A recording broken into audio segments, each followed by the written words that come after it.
fintech Right. is a big mover in the office economy.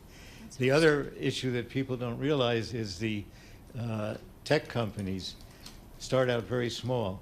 So, but as soon as they move in, they're expanding.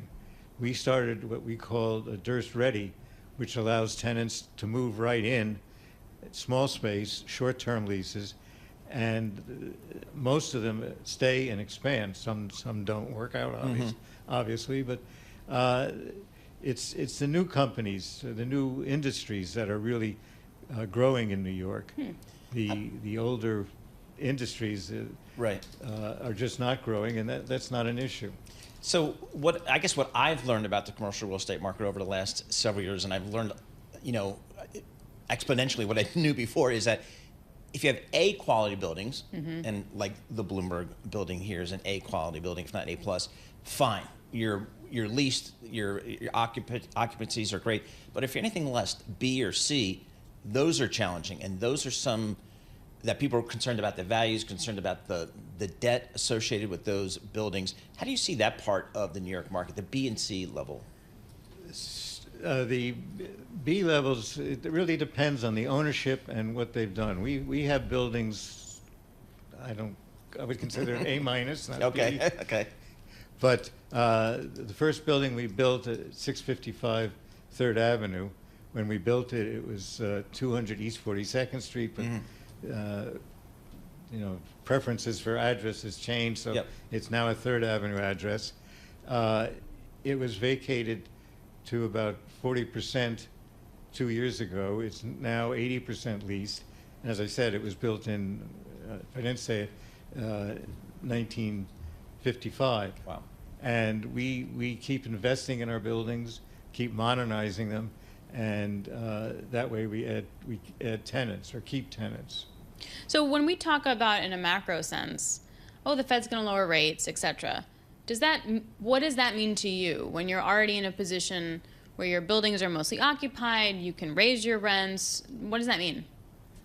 Well, it means that the office market is not a monolith. There are buildings that are going to continue to do well and others that are going to fail. But those buildings that don't survive are going to be purchased at a lower cost.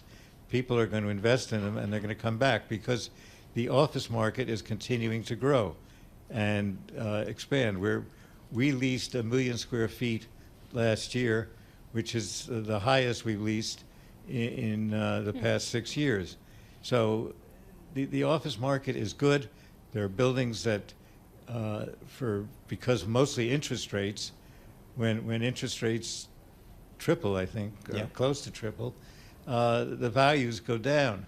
And that's if you're financed at 70 or 80%, we try and stay under 50%. All of a sudden, your building is worth half of, or not half, but considerably less than what it was, and you cannot refinance. So that's kind of where I want to go. What is the lending market like today for commercial real estate? Is it depend? I mean, I assume your relationship with your bankers are very strong, but for the average commercial real estate, how are things out there? For the average commercial real estate, and even for us, it's very, very tough. The Fed has really clamped down on all commercial real estate, and they do not realize that it's not monolithic, that not all buildings are in bad shape.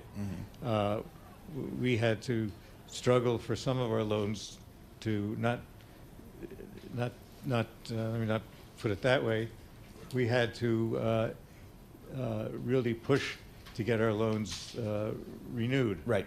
And no matter how much we showed that we were in good shape, it's the Fed that's pushing reserves for banks that make it difficult for them to make these loans.